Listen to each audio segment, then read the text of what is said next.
Hello friends, welcome to రుచి వంటిల్లు. ఈ రోజు మనం ఇంట్లో కూరగాయలు లేనప్పుడు చాలా సింపుల్గా 2 ఉల్లిపాయలు 2 టమాటాలు వేసి చాలా టేస్టీగా కర్రీ ఎలా తయారు చేసుకోవాలో చూద్దాము. ఈ కర్రీని మనం చాలా సింపుల్గా ప్రిపేర్ చేసుకోవచ్చు. రైస్ చపాతీలోకి చాలా టేస్టీగా ఉంటుంది. సో లేట్ చేయకుండా వీడియోలోకి వెళ్ళిపోదాం.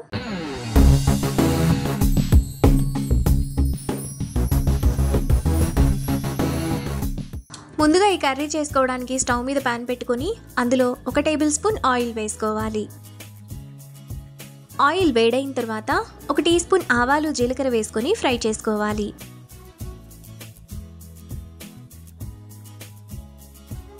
ఆవాలు చిటపట్లాడిన తర్వాత అందులో సన్నగా తరిగిన 2 పెద్ద ఉల్లిపాయలు, పొడవుగా కట్ చేసుకున్న 2 పచ్చిమిరపకాయలు, 1 రెమ్మ కరివేపాకు వేసుకొని ఉల్లిపాయలను మీడియం ఫ్లేమ్లో బాగా ఫ్రై చేసుకోవాలి. ఉల్లిపాయలు ఈ విధంగా బాగా వేగిన తర్వాత అందులో చిన్న చిన్న ముక్కలుగా కట్ చేసుకున్న 2 టమాటా, టేస్ట్కి తగినంత ఉప్పు, 1/2 టీ స్పూన్ పసుపు, 2 టీ స్పూన్ల కూరల్లో వేసుకునే కారం వేసుకొని ఒకసారి బాగా కలుపుకోవాలి.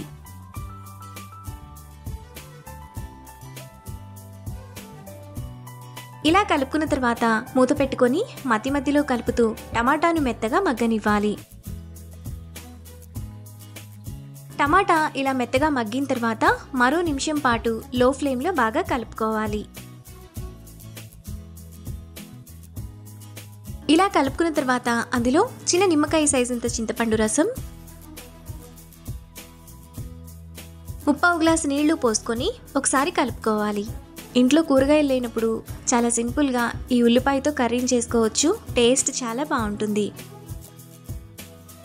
ఇలా కలుపుకున్న తర్వాత 5 నిమిషాల పాటు మీడియం ఫ్లేమ్లో ఉడకనివ్వాలి. 5 నిమిషాల తర్వాత ఉల్లిపాయ కూడా ఈ విధంగా బాగా ఉడికిపోతుంది. ఇప్పుడు ఒకసారి కలుపుకోవాలి. ఇలా కలుపుకున్న తర్వాత లాస్ట్లో సన్నగా తరిగిన కొత్తిమీర కొద్దిగా వేసుకొని కలుపుకోవాలి.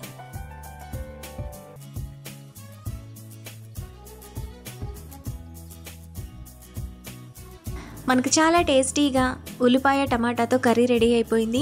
ఇప్పుడు ఈ కర్రీని బౌల్లోకి తీసుకొని వేడివేడి అన్నంలో సర్వ్ చేసుకుంటే ఎంతో సింపుల్గా టేస్టీగా చేసుకునే కర్రీ రెడీ. ఈ రెసిపీని మీరు కూడా ట్రై చేసి మీకు టేస్ట్ ఎలా కుదిరిందో నాకు కామెంట్స్లో షేర్ చేయండి. ఈ వీడియో కనుక మీకు నచ్చినట్లయితే లైక్ చేసి, షేర్ చేసి, సబ్స్క్రైబ్ చేయండి.